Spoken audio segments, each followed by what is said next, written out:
it's Kristen with Scrog and Travel. So today I wanted to take a second and talk to you a little bit about how we made our travel reservations.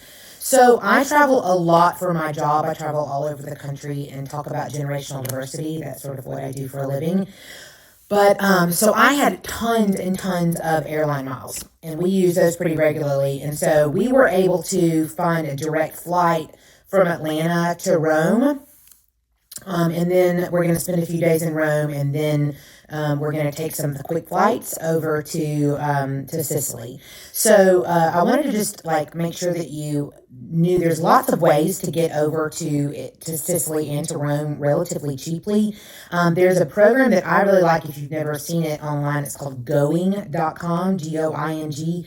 You only have to pay for a subscription. It's not very much, but it's totally worth it, because if you are looking for certain airports that you want to be able to fly into or be able to fly out of, what it'll do is shoot you an email to tell you when there's a low fare.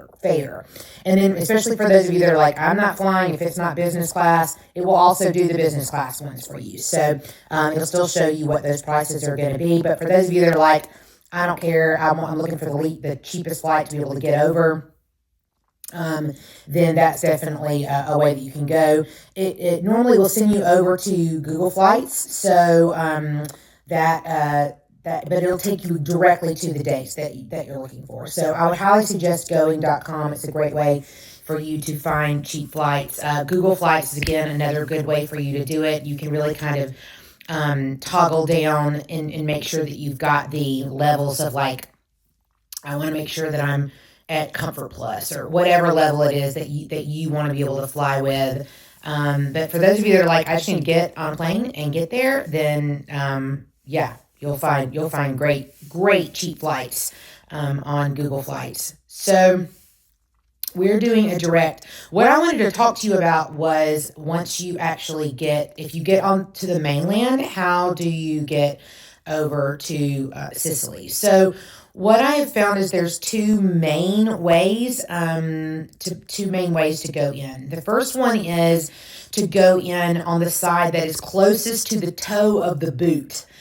So my mother used to always say, big old Italy, kicking little Sicily right to the middle of the Mediterranean Sea. So the toe of the boot is what connects to Sicily, and that is the side where Messina and Cantina, I'm still not saying that right, y'all, I'm sorry, that side is. There is an airport that flies in there, an international airport.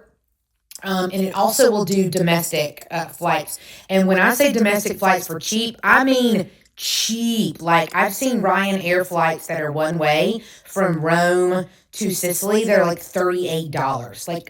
Like insanely cheap to be able to get over there. So that's one way you can do it, is just fly into Cantina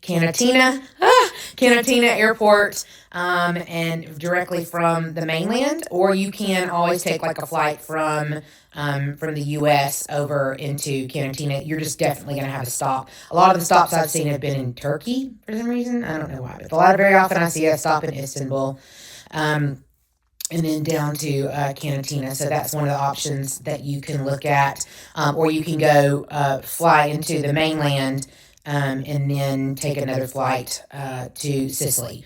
One of the things that if you're really looking to get over cheap, you can go onto Google Flights and look for the cheapest way to get to Europe on the whole. So you just would Google, you can literally circle Europe, or just you can put in Europe and the dates that you're going, and it'll show you all the different points that you can get into really cheaply.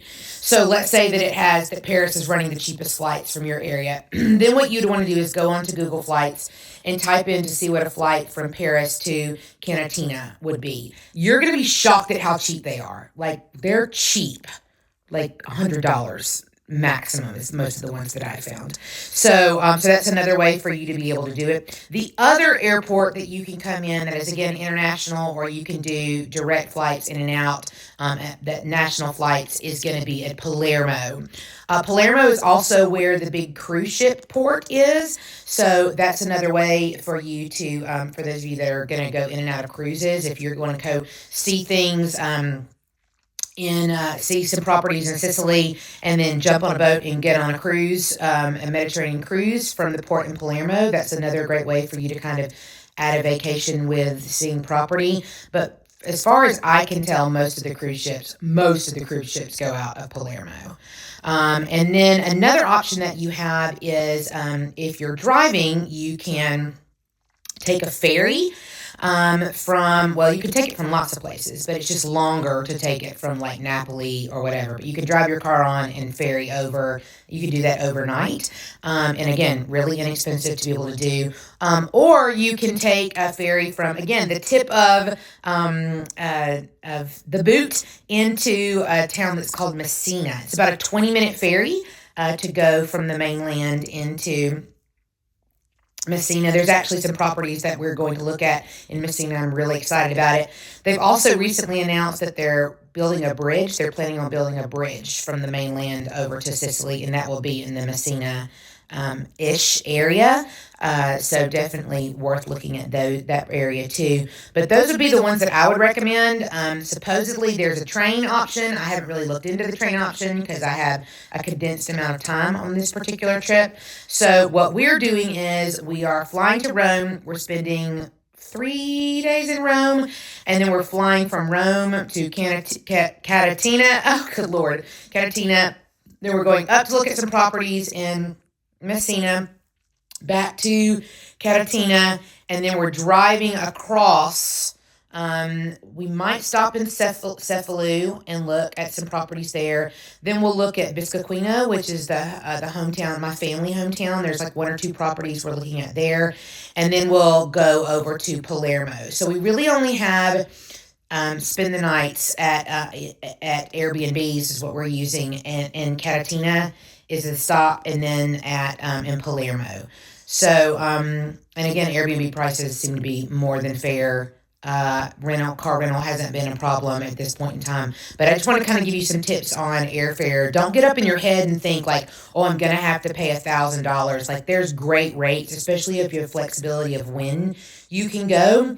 Definitely check going.com. I highly recommend, and no, they're not a sponsor of me, but going.com I really love, and Google Flights is probably the best way for you to do it. And then again, you have that option of look at getting into the mainland as cheap as you can, and then flying one way or round trip, however you want to do it, from either Palermo or Catatina.